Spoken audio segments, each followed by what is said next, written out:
Welcome to Quickies. My videos are for entertainment purpose only. Hello viewers, आज मैं आपके लिए 2018 में रिलीज हुई रोमांस एडवेंचर फिल्म अड्रिफ्ट के साथ हाजिर हुई हूँ। इसे IMDb पर रेटिंग मिली है 6.6 आउट ऑफ 10 और 82% गूगल यूजर्स ने इसे पसंद किया है। ये वाकई एक मज़ेदार फिल्म है जिसमें हम देखेंगे कि एक कपल ट्रिप पर जाता है, मगर फिर उन्हें कुछ अनइमेजिनेबल इवेंट्स फेस करने पड़ते हैं और वो पैसिफिक ओशन में स्ट्रक हो जाते हैं और फिर वो कैसे यहाँ पे सरवाइव करते हैं। तो चलें ये मज़ेदार मूवी स्टार्ट करते हैं। मूवी के स्टार्ट में ही हमें अपनी मेन कैरेक्टर दिखाई जाती है जो कि एक बोट में बैठी हुई थी। उसे समंदर से बहुत ज़्यादा प्यार था और वो अपनी लाइफ का ज़्यादा टाइम यहाँ ही स्पेंड करती थी। उसका नाम तैमी था। हमें पता चलता है कि तैमी बोट को सेल करती थी। वो बेसिकली कैलिफोर्निया की रहने वाली थी और एजुकेशन कंप्लीट करने के बाद तहीटी नामी सिटी में आ चुकी थी। ये एक खास जगह का नाम है, यानी तहीटी एक ब्यूटीफुल आइलैंड है। यहाँ उसकी मुलाकात रिचर्ड नामी लड़के से होती है। दोनों सेम काम करते थे। रिचर्ड के पास अपनी बोट थी। टाइम गुजरने के साथ साथ वो एक दूसरे के क्लोज हो जाते हैं और एक दूसरे को बहुत अच्छे से अंडरस्टैंड करने लगते हैं। हमें पता चलता है कि रिचर्ड बोट सेल करने के साथ साथ वो बोट्स बनाता भी था। ये देखकर तैमी काफ़ी ज़्यादा इम्प्रेस नज़र आती है और ये दोनों एक दूसरे के प्यार में पड़ जाते हैं। तैमी अक्सर रिचर्ड से समंदर के बारे में पूछती थी और वो उसे स्टोरी सुनाया करता था। रिचर्ड क्योंकि काफ़ी टाइम से यहाँ रह रहा था, यही वजह थी कि वो उसे बताता है यहाँ कुछ भी ख़ास नहीं है। यहाँ दिन में सूरज की गर्मी की वजह से सनबर्न हो जाता है और रात को इतनी ज़्यादा ठंड होती है कि कोई भी सुकून से सो नहीं पाता और डेली बेसिस पर जागता रहता है, जिसकी वजह से भूख भी बहुत ज़्यादा लगती है। और अगर ज़्यादा देर तक जागते रहो, यानी कोई भी शख्स अगर यहाँ अकेला ज़्यादा देर रहे तो उसे वो चीज़ें भी महसूस होने लगती हैं जो आम रूटीन में नहीं होती। इस वजह से ये आइलैंड जितना खूबसूरत नज़र आता है उतना है नहीं। वो ये सब चीज़ें एक्सपीरियंस कर चुका था और अब तैमी भी ये चीज़ें देखेगी। सूरज का गरूब होने वाला सीन रिचर्ड को सबसे ज़्यादा पसंद था। वो कहता है कि ये फीलिंग्स मैं बयान नहीं कर सकता। दोनों को एक दूसरे से प्यार था और अब 6 माह से वो दोनों एक ही बोट में रह रहे थे। एक दिन हम देखते हैं कि रिचर्ड का ओल्ड फ्रेंड पीटर और उसकी वाइफ क्रिस्टीन उनसे मिलने के लिए आते हैं। उनके पास अपनी पर्सनल बोट थी, मगर फिर इमरजेंसी में उन्हें कहीं जाना पड़ता है तो वो ये बोट रिचर्ड को सेल कर देते हैं। वो उसे डील करते हैं कि पैसों के बदले वो ये बोट कैलिफोर्निया छोड़ आए और रिचर्ड इस बात के लिए तैयार हो जाता है। हम देखते हैं कि तैमी और रिचर्ड पीटर की बोट देखकर काफ़ी ज़्यादा खुश नज़र आते हैं क्योंकि ये बोट बेहद प्यारी थी। अब ये दोनों अपना ज़रूरी सामान उठाकर वहाँ रखते हैं और कैलिफोर्निया जाने की तैयारी करते हैं। फाइनली ये लोग अपना सफ़र स्टार्ट करते हैं। ये जर्नी छोटी नहीं थी, तकरीबन 4000 मील का सफ़र करना था। इसी दौरान रिचर्ड तैमी को प्रपोज भी कर देता है क्योंकि तैमी भी उसे लाइक करती थी। यही वजह थी कि वो फ़ौरन से प्रपोज़ल एक्सेप्ट कर लेती है। दोनों इसके बाद काफ़ी ज़्यादा खुश नज़र आते हैं, मगर अचानक समंदर में तूफ़ान आता है और एक बर्ड उनकी बोट में गिर जाता है। ये एक बहुत ही ज़बरदस्त हुरिकेन था। अब वो लोग देखते हैं कि वहाँ आसपास कोई भी और परिंदा नहीं है। ये हवा से उड़ के यहाँ पहुँच चुका था। इतने में रेडियो पे खबर आती है कि बहुत बड़ा समुद्री तूफ़ान आने वाला है।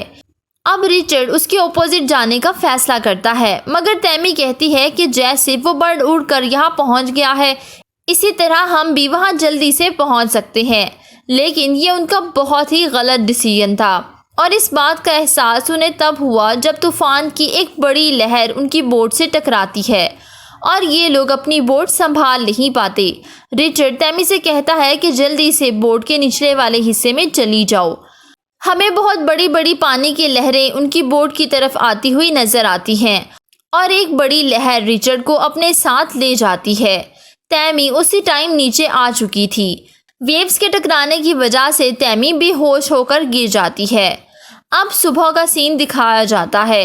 तैमी को जब होश आता है तो उसे अपने आसपास पानी और टूटी हुई कश्ती दिखाई देती है। वो काफ़ी ज़्यादा इंजर्ड हो चुकी थी, लेकिन खुद को संभाल कर ऊपर आती है। वो देखती है कि रिचर्ड वहाँ पर मौजूद नहीं। वो उसे ज़ोर ज़ोर से आवाज़ें लगाती है और रेडियो से भी कनेक्ट करने की कोशिश करती है, मगर उस तूफान ने तो सभी कुछ तबाह कर दिया था। ये कश्ती भी बिल्कुल टूट चुकी थी।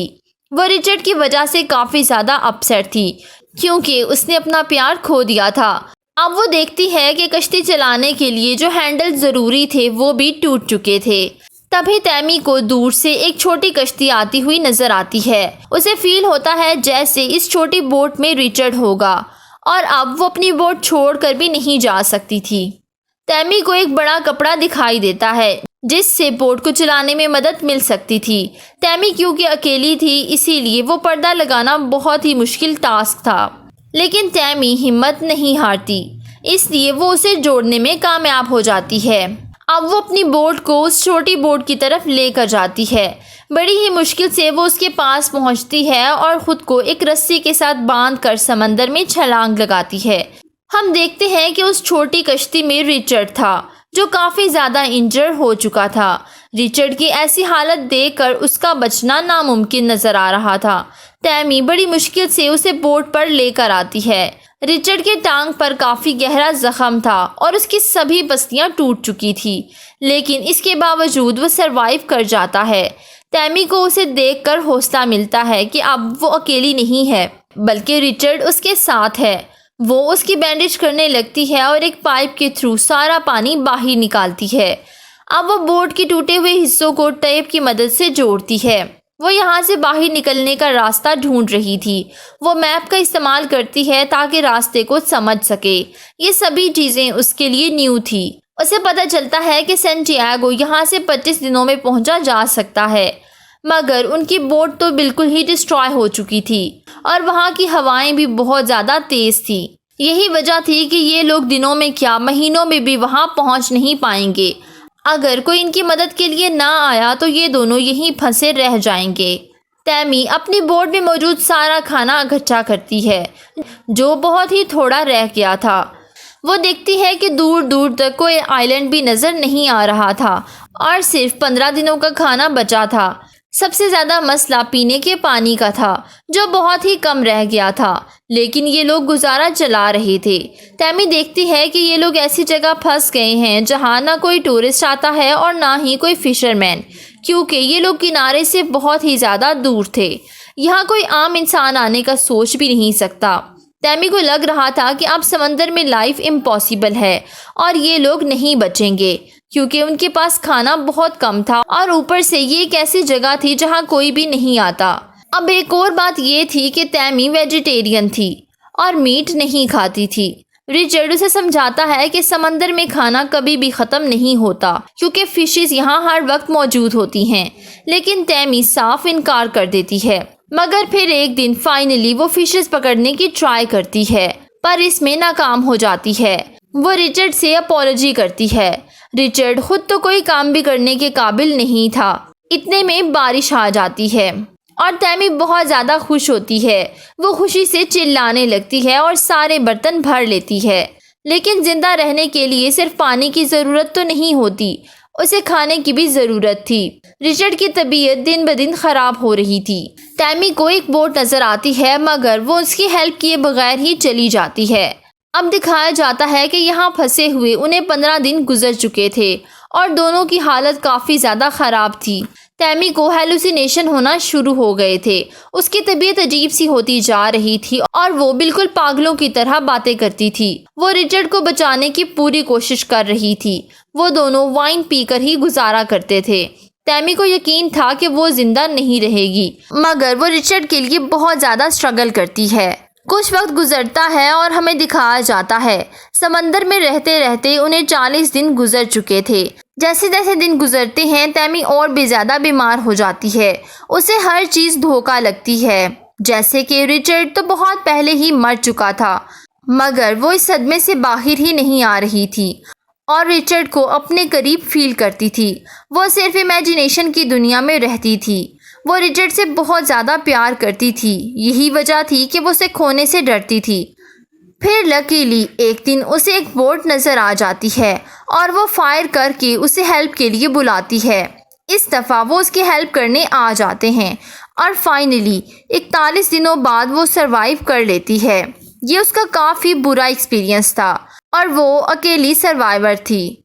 यहाँ से निकलने के बाद वो एक बुक लिखती है कि ये एक रियल स्टोरी है और उसमें बताती है कि रिचर्ड ने उसकी बहुत ज़्यादा हेल्प की। अगर वो ज़िंदा है तो सिर्फ उसी की वजह से, और वो आज भी उसे याद करती है और उसे आज भी उतना ही प्यार करती है। इसके साथ ही मूवी का एंड हो जाता है। Please don't forget to subscribe, follow my social handles. Thank you for watching.